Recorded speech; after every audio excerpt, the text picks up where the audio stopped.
Hello friends, இன்றைக்கி நம்ம சாஃப்டான சப்பாத்தி மாவு எப்படி செய்கிறதுன்னு பார்க்கலாம். ஸோ இதுக்கு தேவையான இன்க்ரீடியன்ட்ஸ் 3 கப்பு கோதுமை மாவு, கொஞ்சம் ஓமம், கொஞ்சம் வெந்தய இலை, இது 3 நான் சேர்த்துருக்கேன். அதோடு சேர்த்து 1/2 ஸ்பூன் உப்பு சேர்த்துருக்கு. ஸோ இந்த மிக்ஸில் அது எல்லாத்தையும் நான் சேர்த்துருக்கேன். நீங்களும் அதை மாதிரி இதை சேர்த்துட்டு நம்ம பிசைய ஆரம்பிக்கலாம். இதில் பார்த்தீங்கன்னா ஓமம்ங்கிறது வந்து டைஜஷனுக்கு ரொம்ப ரொம்ப நல்லது. அதே மாதிரி வெந்தய இலை வந்து நம்ம ஹீட்டை வந்து கம்மி பண்ணும். ஸோ எல்லாமே ஹெல்த்தியான ஒரு இன்க்ரீடியன்ஸாக நம்ம மாவோடையே சேர்த்துக்கிறதுனால நமக்கு ஹெல்த் பெனிஃபிட்ஸ் அதிகமாக இருக்கும். உங்களுக்கு சப்போஸ் ஓமம் இல்லை வீட்டில் அப்படின்னா நீங்கள் ஜீரகமும் சேர்த்துக்கலாம், அதுவும் நல்ல டேஸ்ட் கொடுக்கும். இப்போ எப்படி பிசைகிறதுன்னு பார்த்துடலாம். ஃபஸ்ட்டு கொஞ்சமாக தண்ணி தெளிச்சுக்கோங்க. எப்பயுமே வந்து மாவு பிசையும் போது மொத்த தண்ணியும் விட்டு பிசையக்கூடாது. கொஞ்சம் தெளித்து ஒரு தடவை பிசைஞ்சிட்டு அதுக்கப்புறம் திரும்பியும் நீங்கள் பண்ணணும்.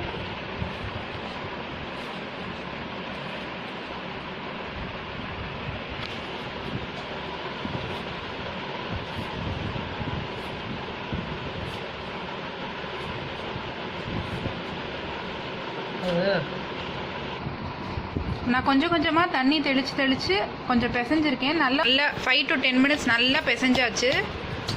நீங்கள் கையை வச்சு நல்லா அடித்து பிசைஞ்சுக்கோங்க. அதை இப்போ பாருங்கள், அது வந்து ரொம்ப தண்ணியாக இருக்கக்கூடாது.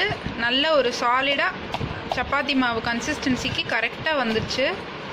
இதில் இப்போ எவ்வளோ தண்ணி எனக்கு தேவைப்பட்டதுன்னா இங்கே பாருங்கள், இதில் 3/4 கப்பு நான் யூஸ் பண்ணியிருக்கேன். ஸோ 3 கப்பு சப்பாத்திக்கு உங்களுக்கு வந்து 3/4 கப்புலேருந்து 1 கப்பு தண்ணி தான் தேவைப்படும். நீங்கள் தெளித்து மெதுவாக பிசைஞ்சுக்கோங்க. மொத்த தண்ணியும் ஸ்டார்டிங்லேயே விட்டுறாதீங்க. தெளித்து பிசைஞ்சால் நல்லா சாஃப்டாக ரொம்ப நல்லா வரும். இப்போ பாருங்கள், எப்பயுமே சப்பாத்தி பண்ணும்போது மாவை ஒரு 1.5 hours முன்னாடியே நீங்கள் பிசைஞ்சு வச்சுக்கணும். ஸோ தட் அது நல்லா ஊறி நல்ல சாஃப்ட்னஸ் தரும். உடனே பிசைஞ்சு உடனே சப்பாத்தி பண்ணிங்கன்னா அந்தளவுக்கு அந்த சாஃப்ட்னஸ் வராது. ஸோ நீங்கள் இப்போ இதை 1.5 hours அப்புறம் நான் சப்பாத்தி பண்ண போகிறேன். ஸோ இப்போவே நான் பிசைஞ்சு வச்சுருக்கேன். ஸோ இதை நான் 1.5 hours ஊற வைக்கிறேன். அப்புறம் உங்களுக்கு சப்பாத்தி செஞ்சு அது எப்படி வந்திருக்கு அப்படிங்கிறத நான் இந்த வீடியோவில் காமிக்கிறேன். 1.5 hours அப்புறம் சப்பாத்தி மாவு ரொம்ப சாஃப்டாக ஃப்ளஃபியாக வந்திருக்கு. இப்போது அதை நம்ம சப்பாத்தி இடலாம். ஸோ அதுக்கு நீங்கள் கொஞ்சம் கோதுமை தனியாக எடுத்து வச்சுக்கோங்க. அது நம்ம சப்பாத்தி இடும்போது அப்பப்போ அதில் தொட்டு இட்டோம்னா அது இன்னும் ஒட்டாமல் வரும். நான் இப்போ எப்படின்னு காட்டுறேன்.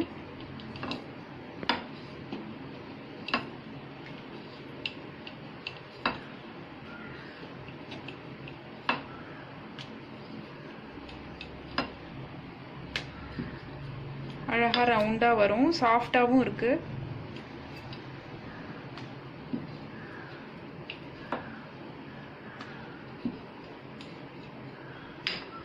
இப்போ ஸ்டவ் ஆன் பண்ணிவிட்டு தவாவில் நான் அந்த இட்ட சப்பாத்தியை போட்டுக்கிறேன்.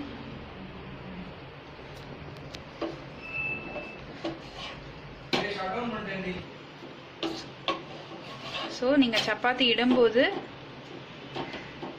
அந்த சப்பாத்தி திருப்பியை வச்சு நல்லா கொஞ்சம் நீங்கள் ப்ரெஸ் பண்ணினீங்கன்னா நல்லா ஃப்ளஃபியாக வரும். இது வந்து ஆயில் ஃப்ரீ சப்பாத்தி, நெய் எண்ணெய் எதுவுமே ஆட் பண்ணல. So completely fat free chapati. Diet பண்ணுறவங்களும் இந்த மாதிரி சப்பாத்தி பண்ணி சாப்பிட்லாம். ரொம்ப ரொம்ப ஹெல்த்தியான டேஸ்டியான சப்பாத்தி.